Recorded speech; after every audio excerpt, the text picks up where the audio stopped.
Bismillahirrahmanirrahim. Assalamualaikum warahmatullahi wabarakatuh, Sobat Hidayah.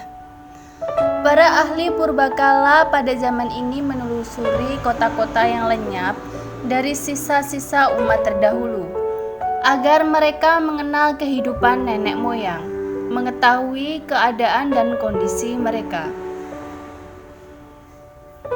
Sebagian ilmu ini tidak mungkin ditembus dengan jalan selain wahyu. Di antaranya, sebagian berita tentang bapak kita Adam alaihi wasallam, tentang sebagian tabiat dan ciri-cirinya yang kita warisi darinya, sebagaimana beliau menyampaikan kepada kita sebagian syariat untuknya dan untuk anak cucu sesudahnya. Tirmizi meriwayatkan dalam sunannya dari Abu Hurairah, ia berkata bahwa Rasulullah Shallallahu Alaihi Wasallam bersabda, manakala Allah menciptakan Adam, Allah mengusap punggungnya, lalu dari punggung itu berjatuhan seluruh jiwa yang Allah akan menciptakannya dari anak cucunya sampai hari kiamat. Dan Allah menjadikan di antara kedua mata masing-masing orang kilauan cahaya. Kemudian mereka dihadapkan kepada Adam. Adam berkata, "Ya Rabbi, siapa mereka?" Allah menjawab, "Mereka adalah anak cucumu." Lalu Adam melihat seorang laki-laki dari mereka. Dia mengagumi kilauan cahaya yang memancar di antara kedua matanya. Adam bertanya, "Ya Rabbi, siapa ini?" Allah menjawab, "Ini adalah laki-laki dari kalangan umat terakhir dari anak cucumu yang bernama Daud." Adam bertanya, "Ya Rabbi, berapa engkau beri dia umur?" Allah menjawab, 60 tahun. Adam berkata, "Ya Rabbi, tambahkan untuknya dari umurku 40 tahun. Manakala umur Adam telah habis, dia didatangi oleh malaikat maut. Adam berkata, "Bukankah umurku masih tersisa 40 tahun?" Malaikat menjawab, "Bukankah engkau telah memberikannya kepada anakmu Daud?" Nabi Shallallahu Alaihi Wasallam bersabda, Adam mengingkari, maka anak cucunya pun mengingkari. Adam dijadikan lupa, maka anak cucunya dijadikan lupa. Dan Adam berbuat salah, maka anak cucunya berbuat salah. Hadis ini diriwayatkan oleh Tirmizi dalam sunannya. Nabi Shallallahu Alaihi Wasallam bersabda, lalu Adam diminta tinggal di surga sekehendak Allah. Kemudian dia diturunkan darinya. Maka Adam menghitung sendiri umurnya. Manakala malaikat maut datang, Adam berkata kepadanya, "Kamu telah tergesa-gesa. Aku telah diberi umur 1000 tahun. Malaikat menjawab, "Tidak, tetapi kamu telah memberikan 60 tahun umurmu kepada anakmu Daud." Lalu Adam mengingkari, maka anak cucunya mengingkari. Adam lupa, maka anak cucunya lupa. Dia berkata, sejak saat itu diperintahkan untuk menulis dan saksi-saksi. Tirmizi berkata, ini adalah hadis Hasan Gharib dari jalan ini. Ia telah diriwayatkan bukan dari satu jalan dari Abu Hurairah, dari Nabi Shallallahu Alaihi Wasallam, dari riwayat Zaid bin Aslam, dari Abu Sholih, dari Abu Hurairah, dari Nabi Shallallahu Alaihi Wasallam.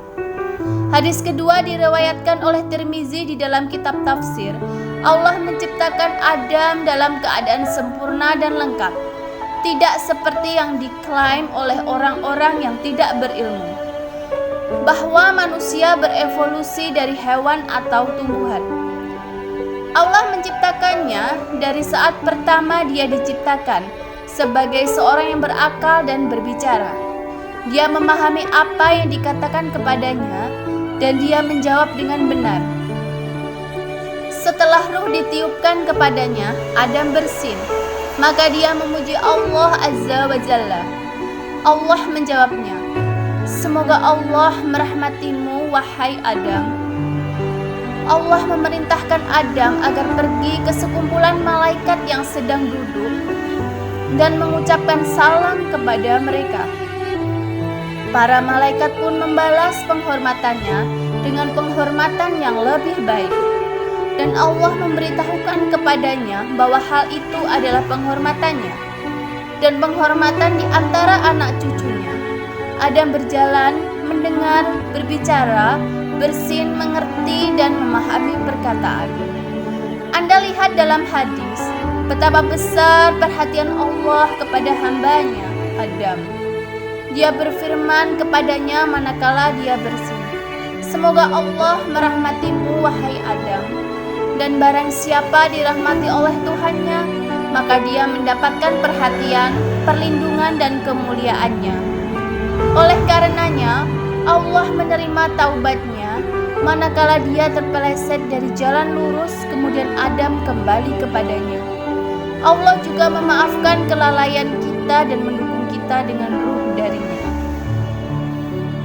Allah telah mensyariatkan untuk Adam ketika berada di surga dan anak cucunya agar bertahmid jika bersin dan didoakan rahmat jika telah mengucapkan tahmid.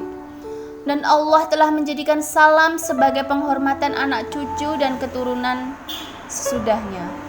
Rasulullah SAW menyampaikan kepada kita bahwa Allah mengusap punggung Adam, maka berjatuhanlah semua jiwa dari anak cucu Adam yang akan diciptakan darinya sampai hari kiamat. Allah memegang itu dengan tangan kanannya, dan Adam diberi pilihan antara kedua genggaman Tuhannya. Maka dia memilih tangan kanan Tuhannya, dan kedua tangan Allah adalah kanan yang penuh berkah. Manakala Allah membukanya, ternyata di dalamnya terdapat Adam dan anak cucunya. Adam melihat anak cucunya yang akan diciptakan sesudahnya, dan Allah telah menjadikan cahaya di antara kedua mata masing-masing. Adam juga melihat umur masing-masing telah tertulis di antara kedua mata mereka. Adam melihat seorang laki-laki dengan cahaya yang bagus. Dia bertanya tentangnya. Maka Allah memberitahukan bahwa dia adalah salah satu putranya yang akan muncul di sebuah umat sebagai salah satu umat terakhir. Putra itu bernama Daud yang diberi umur 60 tahun. Riwayat pertama lebih sahih. Adam merasa umur Daud pendek. Dia pun memohon kepada Allah agar menambah umur Daud. Allah menyatakan bahwa itulah umur yang ditetapkan untuk Daud. Lalu Adam memberikan sebagian umurnya kepada Daud untuk menggenapinya menjadi 100. Nampak dari hadis tersebut bahwa Allah memberitahu Adam tentang umur yang ditulis untuknya, bahwa dia akan hidup 1000 tahun. Manakala umurnya telah mencapai 1000 tahun kurang 40, malaikat maut datang kepada Adam untuk mencabut nyawanya. Adam pun menyangkal keinginan malaikat maut. Dia membantah malaikat yang hendak mencabut nyawanya sebelum ajalnya tiba. Nampak pula dari hadis tersebut bahwa Adam menghitung sendiri umurnya tahun demi tahun. Maka Adam mengingkarinya karena lupa, dan anak cucu Adam mewarisi sifat-sifat bapak mereka. Mereka mengingkari seperti Adam mengingkari. Mereka lupa seperti Adam lupa. Oleh karena itu, Allah memerintahkan penulisan dan kesaksian untuk mengantisipasi pengingkaran orang-orang yang ingkar dan kelupaan orang-orang yang lupa. Wallahu a'lam bishawab. Wassalamualaikum warahmatullahi wabarakatuh.